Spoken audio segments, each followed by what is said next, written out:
اگر بہت دل اداس ہو تو کیا کریں؟ میں کیسے بتاؤں تمہیں، کچھ چیزیں ہیں جو میرے سامنے رکھی گئی ہیں، تو میں اس کو دیکھ رہا تھا اور میرے گھر والے سارے ان چیزوں کو کلیم کر کے اویل کر کے ان کو گھروں میں لا کر نا بہت خوش ہو رہے تھے.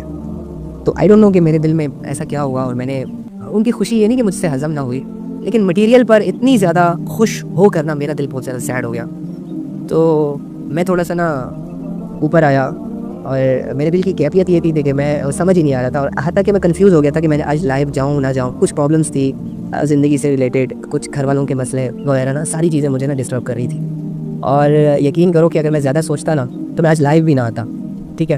لیکن پھر میں نے کیا کیا، میں آیا، اکیلا ہوا، اور چھوٹے سے کمرے میں آ کے نا میں نے اللہ کے سامنے بس صرف اتنا کہا، یا اللہ یہ کیا ہے، یا اللہ یہ کیا ہو رہا ہے میرے ساتھ، یا اللہ یہ میں کیوں نہیں سمجھ پا رہا.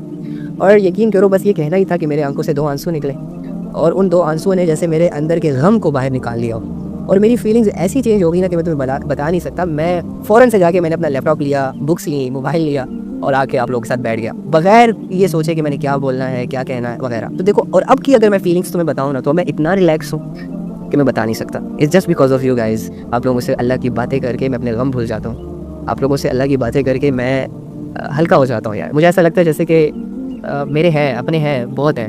میری تنہائیاں جو مجھے پریشان کرتی ہیں وہ ختم ہو جاتی ہیں. میں آپ لوگوں سے ایوی تو نہیں کہتا کہ آپ لوگوں سے میں اللہ کی محبت کرتا ہوں. تو یار میں اپنی اداسیوں کا، تنہائیوں کا سلوشن ایک ہی سمجھتا ہوں، کنفیوز ہو کے اللہ کے پاس آتا ہوں، کمزوری ایکسیپٹ کرتا ہوں اپنی، آ جاتا ہوں تنہائی میں نہ چاہتے ہوئے اللہ کے سامنے بیٹھ جاتا ہوں. بس جب بیٹھ جاتا ہوں نا تو اللہ سارے حالات کو ریپیئر کر دیتے ہیں. یہ تم بھی کیا کرو، تھیراپی ہے، ٹھیک ہے. ایکچولی میں یار ہم اللہ سے دور ہیں. ایکچولی میں ہم اپنے ہاتھوں سے اپنی پرابلمس کو سالو کرنے کی کوشش کرتے ہیں. ایکچولی میں ہم پیسہ لگا کر خوشیاں خریدنا چاہتے ہیں. حالانکہ یہ ساری اسٹرگل بیکار ہے. تم یار کمزور تسلیم کرو خود کو، تم اپنے ہاتھوں کو خالی سمجھو، تم اپنی طاقت پہ غرور، تکبر، یقین نہ رکھو. تم کمزوری کے عالم میں کچھ 2-4 سجدے کیا کرو ڈیلی بیسس پہ اللہ کے سامنے، جس سجدوں کو تمہارے اور اللہ کے سوا کوئی نہ دیکھے. کچھ باتیں اللہ کے سامنے رکھ دیا کرو یار، نہ چاہتے ہوئے 5 منٹ 10 منٹ کہ جو باتیں تمہارے اور اللہ کے درمیان ہو، تیسرا اس کا کوئی شریک نہ ہو، تو تمہاری ساری فیلنگس چینج ہو جائیں گی. یہ ایک کوئک تھیراپی ہے. اور یاد رکھیے گا، خبردار میں کسی کو اجازت نہیں دیتا یہ بات کہ وہ میری باتوں سے، میرے علم سے، میرے تقوی سے، جو کہ بالکل نہیں ہے میرے اندر، اس سے متاثر ہونے کی کوشش کرے.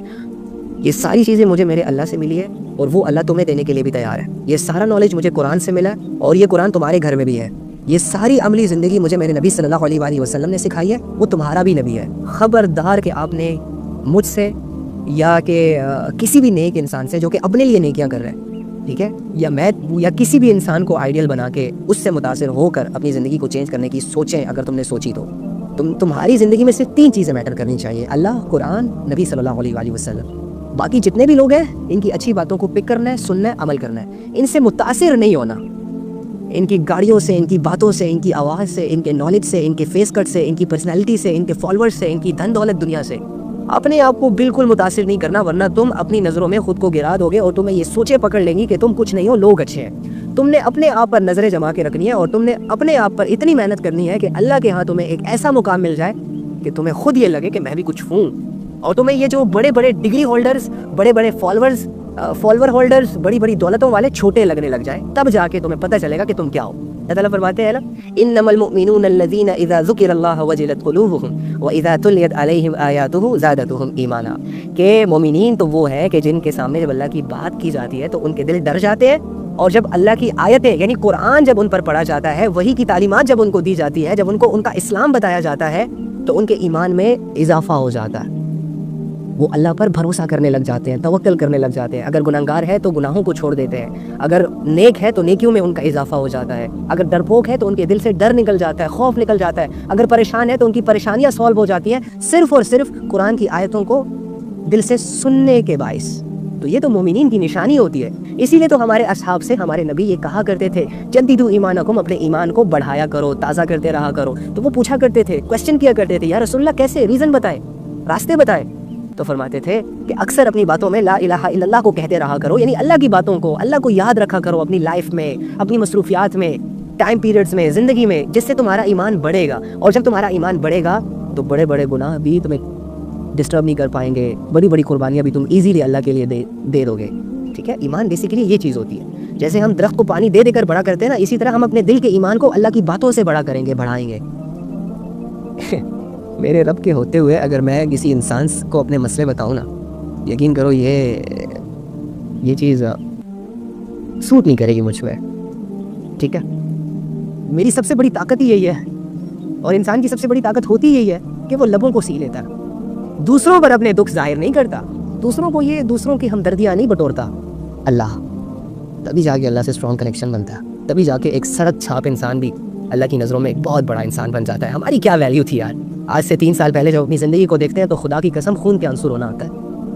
یہ جو لوگ جہاں پر جانے کا سوچتے ہیں اور خواب دیکھتے ہیں نا، ہم ان راستوں سے واپس آ چکے ہیں، ہم ان منزلوں کو ہاتھ لگا کے واپس آئے ہیں۔ اسی لیے تو ہم ان کو سمجھاتے ہیں کہ ہم دیکھ چکے ہیں وہاں کے حالات، کچھ نہیں ہے سوائے اس کے کہ دولت شہرت میں انسان تباہ ہو جاتا ہے۔ اینی ہاؤ، میں بس تم لوگ اپنے آپ کو تھوڑا سا میچور کرو، باقی لوگ بھی انشاءاللہ بدل جائیں گے، ان کے کوئی اور ذریعہ بنے گا، لیکن اگر اللہ نے مجھے تمہارا ذریعہ بنایا اور تمہیں میرا ذریعہ بنایا تو ہمیں ایک دوسرے کی قدر کرنی چاہیے۔ آپ لوگوں کے دلوں میں اللہ کے جذبے دیکھ کر مجھے بھی رشک آتا۔ اللہ کو بھی قبول ہے آپ کا یہ وقت کہ ہم یہاں ایک دوسرے کے ساتھ پیسوں کے لیے، جابس کے لیے، بزنس کے لیے تھوڑی نہ بات کرتے ہیں۔ جس چیز کو آج معاشرہ ناپسند کر رہا ہے، یعنی اللہ کے لیے اکٹھا ہو کر اللہ کو یاد کرنا، جس کام کے لیے لوگوں کے پاس وقت نہیں ہے، یعنی کہ اللہ کو 2 گھڑی یاد کرنا، اگر تم وہ اللہ کی رضا کے لیے کر رہے ہو تو تم اللہ کی نظروں میں قیمتی ہو۔ فرماتے ہیں کہ جو لوگ زمین پر اکٹھے ہو کر اللہ کو یاد کرتے ہیں تو یہ آسمان والوں کو ایسے نظر آتے ہیں جیسے زمین والوں کو آسمان پر ستارے نظر آتے ہیں۔ اتنی چمک دمک کے ساتھ تم ابھی نظر آ رہے ہو اپنے رب کو، فرشتوں کو۔ یار ویلیوز خود بناتا ہے انسان، اور ویلیوز بنانے کے لیے محنت کرتا ہے انسان۔ دیکھو، اگر کسی کو ویلیو بنانے کے لیے نا اپنا گھر چاہیے ہوتا ہے نا، کیا مجھے معاشرے میں اپنا نام کمانا ہے، اس کے لیے میرا گھر ہونا ضروری ہے، تو پھر وہ جب گھر بناتا ہے نا تو اس کو ویلیوز مل جاتی ہے۔ تو اسی طرح اگر تمہیں اللہ رب العزت کی نظروں میں ویلیوز چاہیے نا، اور قیامت میں ویلیوز چاہیے، قیامت کے دن اعمال نامے کی تقسیم کے وقت ویلیوز چاہیے، تو تمہیں بننا ہوگا، تمہیں محنت کرنی ہوگی، تمہیں وہ ریکوائرمنٹس پورے کرنے ہوں گے، تمہیں وہ اسٹرگل کرنی ہوگی کہ جس کو کرنے کے بعد انسان کی ویلیو بنتی ہے آسمانوں میں، جس کو کرنے کے بعد انسان کی تعریف ہوتی ہے اللہ کی زبان سے، فرشتوں کے سامنے۔ اے بنی آدم، اگر تم مجھے دل میں یاد رکھو گے تو میں تمہیں دل میں یاد رکھوں گا، اور اگر تم مجھے لوگوں میں یاد رکھو گے تو میں اس سے بہتر مجمع میں، یعنی فرشتوں کی مجلس میں تمہارا ذکر کروں گا۔ کتابوں میں آتا ہے تو تم اللہ کو یاد کرو، اللہ تمہیں یاد رکھے گا۔ بس اللہ کو بھولنا انسان کی سب سے بڑی بھول ہے۔ انسان یہ سمجھتا ہے کہ ہم اللہ کو چھوڑ کر، اللہ کو بھلا کر، اللہ کی باتوں سے دور ہو کر، اللہ کے اعمال سے دور ہو کر کامیاب ہو جائیں گے، تو سب سے بڑا بیوقوف ہے یہ انسان۔ بل گیٹس، جو کہ بڑا نام کمایا اس نے دولت میں، شہرت میں، ایلون مسک، جس کے ابھی پریزنٹ میں بڑے چرچے چل رہے ہیں، جو ٹویٹر کا آنر ہے، جس نے AI پروگرام اور یہ بڑے بڑے میزائلز جو بنا رہا ہے، دنیا اس کی واہ واہ کر رہی ہے، لیکن اس کی زندگی میں اللہ نہیں ہے، تو کیا تم اسے کامیاب کہہ سکتے ہو؟ نہیں کہہ سکتے۔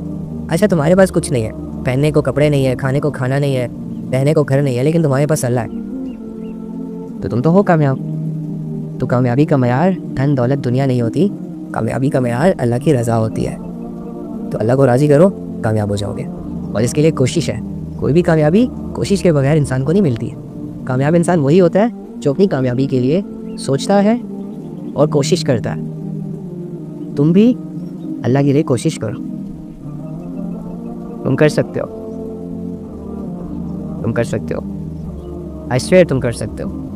ہاں، اگر تم نہ کرنا چاہو پھر تم نہیں کر سکتے، اگر تم کرنا چاہو اللہ کی قسم تم کر سکتے ہو۔